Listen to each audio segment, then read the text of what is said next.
Awesome. Hi there, Leanne from the Vermilion District Chamber of Commerce. Today I will be interviewing Des from the NDP party. She is our candidate for the federal election 2021.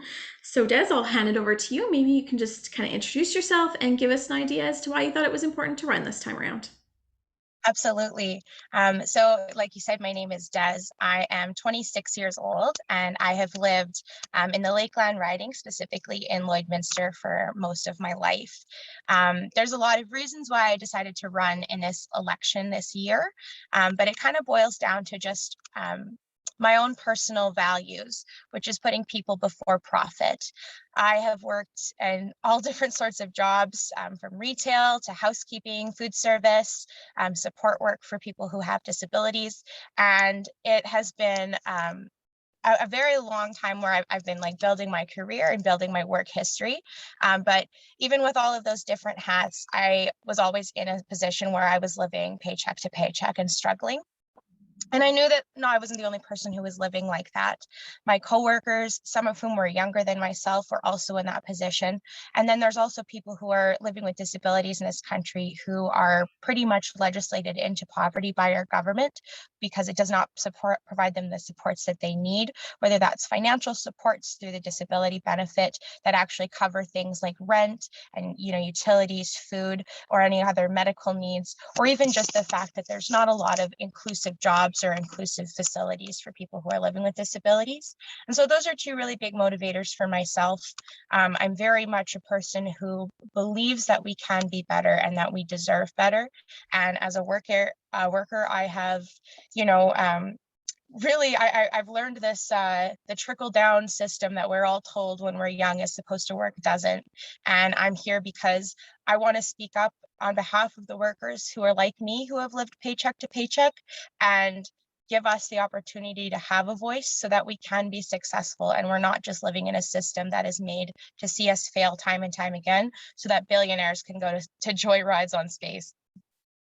Okay, perfect. So now we'll just get right into the questions. So the same 10 questions are going to be asked of every candidate and in the exact same order. So question number one is, Quebec has seen many benefits in threatening separation from Canada and has seen Confederation work in their favor, while Alberta has been on the losing end. What is your position on separating from the rest of Canada? So I am not a separatist. I very much think that Alberta is in a position where we could be economic leaders in Canada, but I don't see a benefit to any kind of Western separation. The biggest reason being that we are landlocked. And even though, Quebec has had this long-standing history of threatening separation, they also have a distinct culture that kind of creates that drive amongst their people, but it's never been something that's been successful. Quebec still does rely on Canada for a lot of their social programs. They still rely on funding from the government. I don't see us threatening separation doing much for Alberta as a whole. I think that there's better ways for us to find our representation, to find our voice here in Western Canada. I think a really important part of that is pushing for proportional representation so that we have more MPs out here in the West, rather than having this first past the post system that we're currently experiencing, where Ontario and Quebec decide who runs our country. I think we need a lot more representation, but I don't think separation is the way to go about that. Is your party going to get us out of the UN? The Paris Accord is going to slowly kill the energy sector in Alberta. So I actually am I'm very much a person who is an advocate for the climate. And I think that we should be looking towards the future in our energy sector rather than grappling onto something that, we are seeing is changing rapidly. The world of renewable energy is becoming the focus rather than the oil and gas industry that we're currently in. And I think that it's a good thing for us to progress. And I think that it'll be a good thing for us long term if we take the initiative now to become the energy leaders and to become the economic leaders in Canada. We have a fantastic workforce of oil and gas workers. My spouse is one as well. And, lots of those people are interested in moving into renewable energy. I recently saw a poll that 98% of oil and gas workers would be interested in moving into renewable energy. And I think that that's something that we absolutely must capitalize on, especially considering when we do subsidies to the oil field, which is very frequent. It's how it survives most of the time. We will give millions of dollars in subsidies to the oil field, but they'll still lay off their workers. They'll still put their workers in these positions where they don't have severance, they don't get the same kind of benefits that normal workers do because there's all these legal loopholes that the oil field has. I think that we should be involved in protecting our environment. We should be involved in making our province more beautiful. We have one of the most beautiful provinces really in all of Canada, and I think it's really valuable for us to protect that for the future generations, and then we can use that as a jumping off point to be leaders in a new economic strategy rather than holding on to something that we see is slowly fading out, and it will only continue to do so. Pandemic debt and climate change costs demand a serious, bold plan to grow our economy. What is the plan? Yeah, absolutely. So there's lots of different things within the NDP platform that will ultimately build our economy. One of those things that we're looking at is increasing the minimum wage to $20 an hour. I know a lot of people kind of get a little antsy about that, concerned about prices changing, but we are doing a lot of our due diligence to make sure that especially small businesses are protected and that small businesses are able to hire people at that amount so that they're actually wanting to come to work. It motivates people when you pay them better money, when you give them a living wage.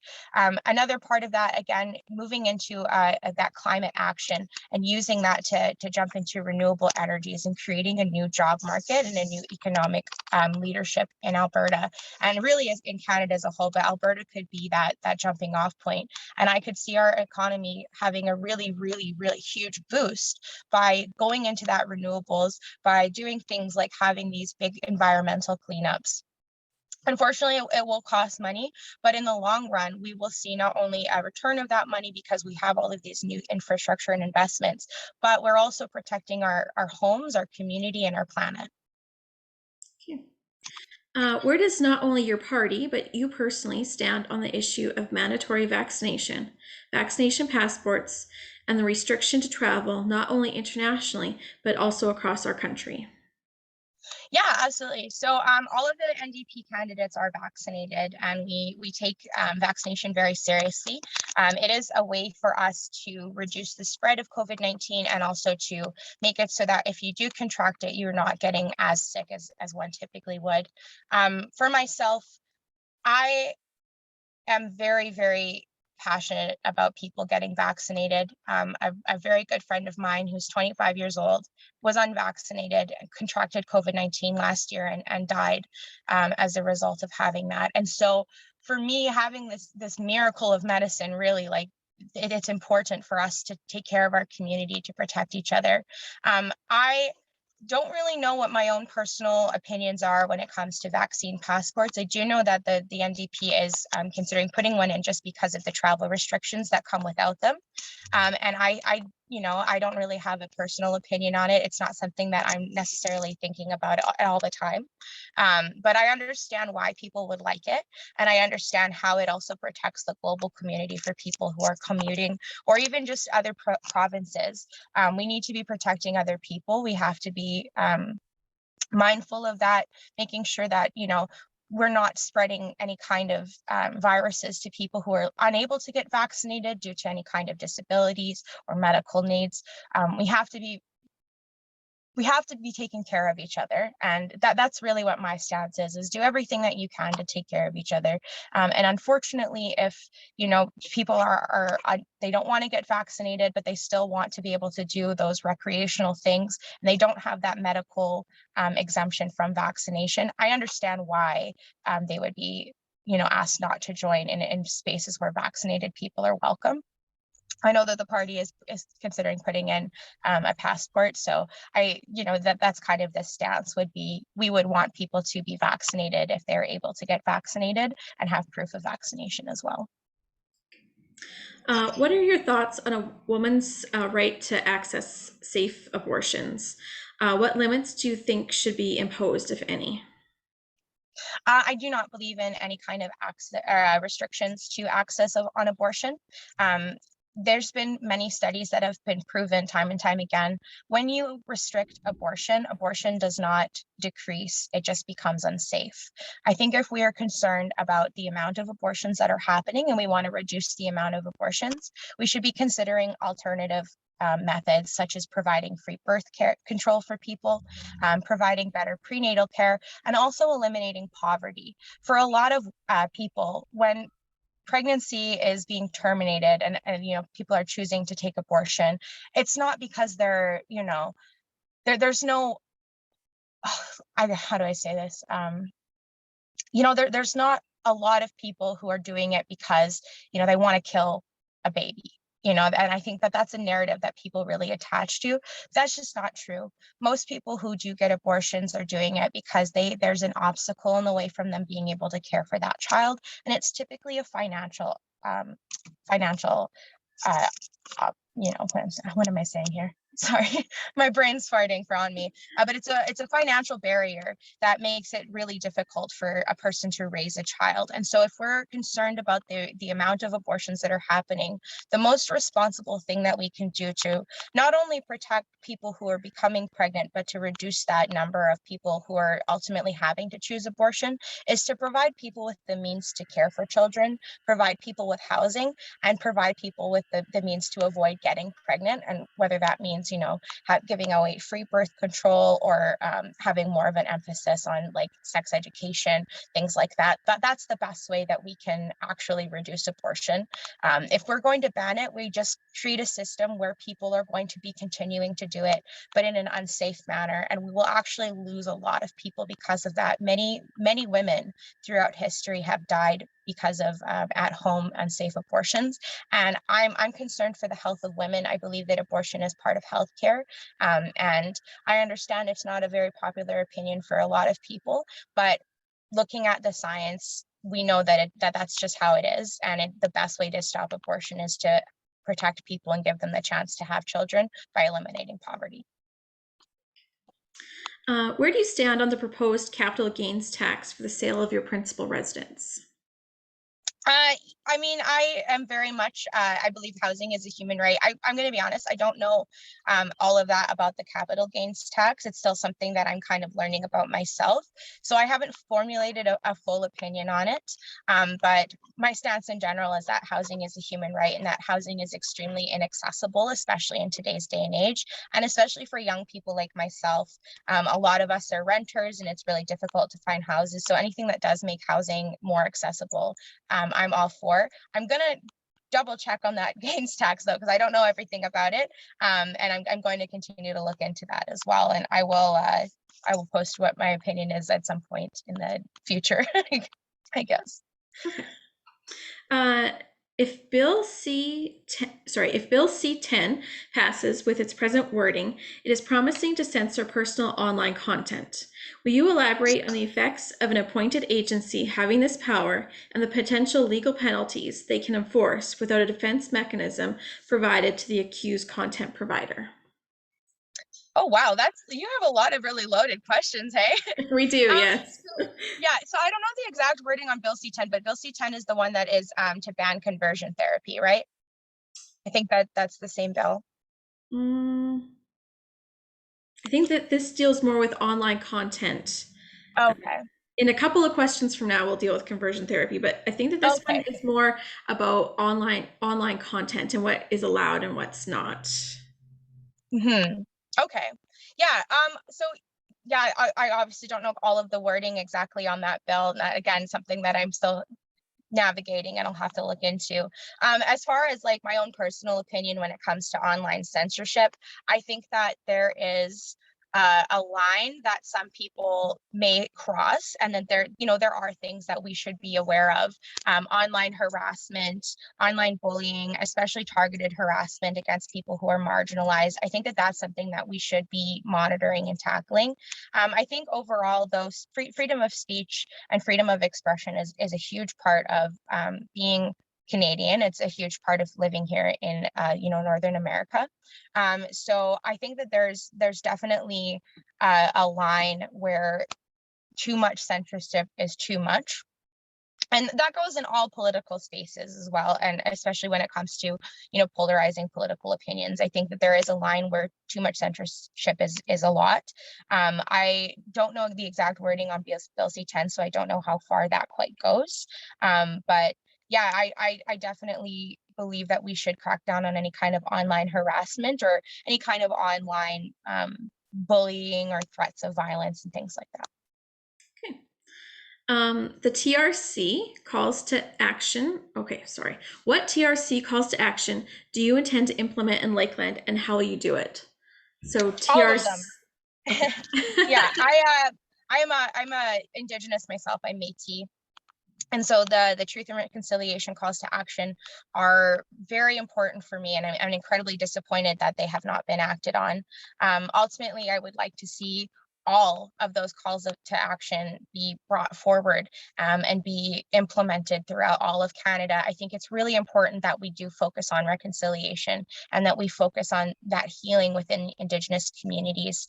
And we move forward together as a nation and as a people, so that we can, not only Indigenous people can have, a revitalization and have the respect and sovereignty that they deserve, but that we as a whole can move forward together and come to a new place of healing. Okay. What are your thoughts on conversion therapy? Will you please share your opinion on how this will affect a person or parent wanting counseling to affirm biological identity? Do you believe the present wording denies the ability for a counselor to present a full spectrum of choices for a child dealing with gender dysphoria? Please address how this affects the professional and faith counseling positions as well. Okay, so this is definitely a loaded question, and I know that it's very polarizing. I just want to say it straight out: trans lives matter. Trans lives are important, and I support the trans community and the LGBT community wholeheartedly. I have many friends, and I've done youth counseling for many years with kids who are LGBT, and so I understand that trans healthcare is life-saving, and affirming somebody's gender identity is life-saving. I understand that some people feel unsure and don't have the necessarily the interaction or the experience with trans people, and so it can be a little bit of a scary thing to navigate. And I understand for counselors, they want to have these conversations and present all of these other things, especially with young people who are just discovering themselves. But I think it's important for us to consider that for young people, affirmation is more important than anything else. Giving people the room to grow and to discover themselves is important. It's life-saving. We all have the opportunity to do that in our youth years. And for some people, that includes questioning their gender, their sexuality. And adults coming into that, especially in a school setting, and outing a child to their parents or outing their child to other adults can be extremely dangerous for that young person. And it can be extremely dangerous, not only for them physically from other people, but in the long term, it can be extremely detrimental to their mental health. And I think that it's really important that we consider that. For faith leaders, I worked for years in a non-denominational, non-for-profit youth organization, and we were affirming. And that was something that was very incredible to experience, being able to talk about the gospel, but also being able to respect and love on trans teenagers and gay teenagers was something that, I think was it was helpful not only to me as an individual and in helping taking care of those young people and fostering a good environment for them as their youth leader, but it like quite literally saved their lives and helped them grow into the people that they are today. And so I think that conversion therapy absolutely must be banned. There's been plenty of studies that have proven the only thing that it does is cause harm. And I am a believer that we must cause as little harm as possible. And so that is part of it, is banning conversion therapy to protect trans people. And our last question is COVID debt, climate change costs, the need to repair our aging infrastructure. The Mhm. costs are going up all around us. How do we pay for all of this? A serious, bold strategy to grow our economy is our only way forward, and local residents have the right to know where their candidates stand before Election Day. Absolutely. So there's lots of different things that will be ultimately helpful to pay for these new infrastructure for battling the climate crisis, for revitalizing and helping out our economy after COVID-19 is over. One of the ways that the NDP is proposing that is a tax on the ultra wealthy. So at the moment, the tax is, I believe, a 1% tax on assets over $10 million. People who are in that categorization, the ultra wealthy corporations, they don't pay taxes in the same way that we do, and so there's a huge amount of income that has been untaxed, that has been taken off into offshore, tax-free accounts. That money should be going into our social services because a lot of these people and these corporations are still using our social services. So having that wealth tax to bring in that income is a really great way for us to be able to afford more things.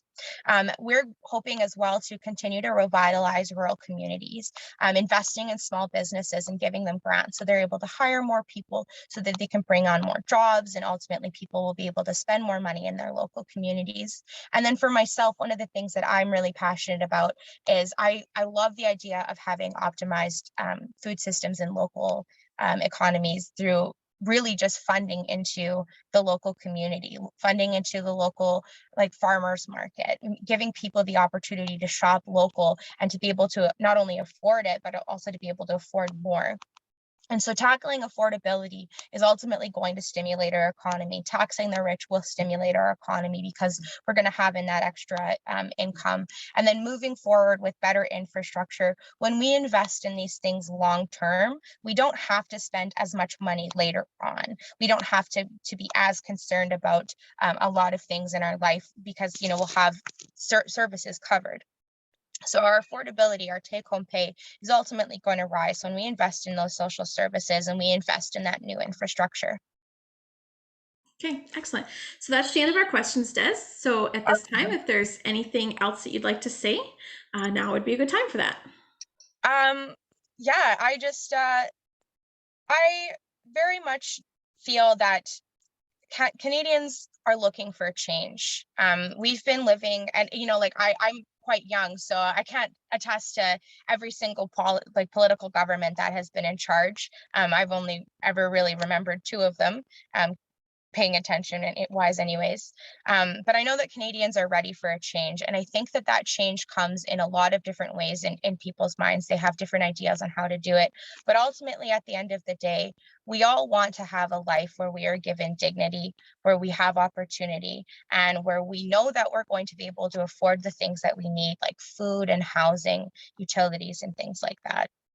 And the NDP is really dedicated to making life more affordable for regular people and doing that in a way where people are able to be successful while still having the same things that we're more used to, and still having opportunities.